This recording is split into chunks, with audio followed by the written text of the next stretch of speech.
Atlanta is the capital and most populous city in the state of Georgia. According to the 2020 census, Atlanta has a metro population of over 6 million, making it the 8th largest city in the United States by that metric.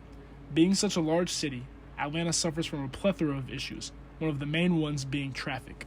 Most sources across the internet, such as social forums and online newspapers, cite Atlanta as being in the top 5 worst cities in the United States in terms of traffic congestion.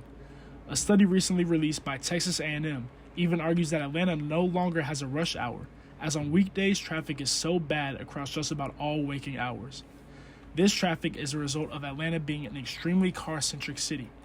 Its largely unplanned urban design coupled with its continuing urban sprawl plays a heavy role in this. Atlanta's public transport system, the Metropolitan Atlanta Rapid Transportation Authority, or MARTA for short, aims to fix this problem, but its fleet of trains and buses are rarely used by the public. So why is Atlanta traffic so bad? Why does nobody utilize its public transport? And how could the public transport be improved to alleviate congestion? Public transport primarily operates on a single principle: population density.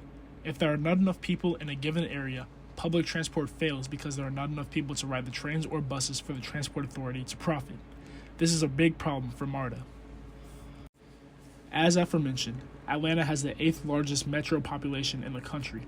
However, its city proper population is ranked at a mere 36th. The disparity between Atlanta's city proper population and its metropolitan population is indicative of the urban sprawl it suffers from.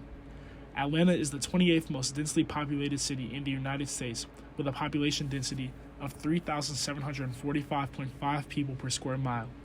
Studies show that in order to support a MARTA-like transit authority, a population density between 7,000 to 10,000 people per square mile is necessary. Thus, Atlanta as a whole cannot financially support MARTA, disallowing for MARTA to make the necessary upgrades it needs to encourage the public to ride. Coincidentally, the place in Atlanta where MARTA would be the most useful does have a high enough population density to support it. This is what Atlanta locals call the Downtown Connector. It is where the major interstates I-75 and I-85 converge and form a 7.4-mile stretch of highway that can only be called a traffic nightmare from sunrise to a few hours after sunset. From the south traveling northbound, I-85 North's 3 lanes and I-75 North's 6 lanes combine into the connector's 7 lanes. Even worse, from the north traveling southbound, I-85 South's 7 lanes and I-75 South's 5 lanes squeeze into the connector's 8 lanes. The connector, especially on the north side, creates a tragic traffic choke point. The intersection between the east-west interstate I-20 just a few more miles south doesn't help with this either. Although there are other traffic problems in the northern Atlanta suburbs of Roswell and Marietta, this connector issue is the crux of Atlanta's traffic problem as a whole. Fortunately, this entry on the north side is surrounded by Midtown and downtown Atlanta, which has an estimated population density of 11,000 to 15,000 people per square mile. This is more than enough to thoroughly support MARTA. So what changes can MARTA make to take advantage of this and alleviate traffic, possibly benefiting all of the metropolitan area? Well, a main reason that Atlanta citizens refrain from riding on MARTA is safety. Although MARTA is not much more dangerous than other similar urban public transit systems, it is perceived to be very dangerous. This could be because of the lack of cleanliness of MARTA or other various reasons. In any case, marketing could help to improve the public opinion of MARTA. As an Atlanta resident, I cannot remember the last time, if ever, I saw a MARTA advertisement. Perhaps some could encourage more people to utilize it.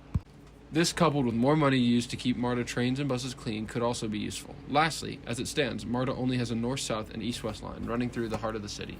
More lines in Midtown and downtown would surely help to alleviate traffic congestion and encourage people to use it to commute. Perhaps a northwest-southwest or northeast-southeast line could be put in place, or even better and more economic, smaller lines that solely exist east of the connector in Midtown and downtown. MARTA has also recently undergone a leadership change, with Jonathan Hunt taking over as the CEO in the past summer, July 2025. This could be a catalyst for change throughout the entire organization, and thus throughout the entire city of Atlanta.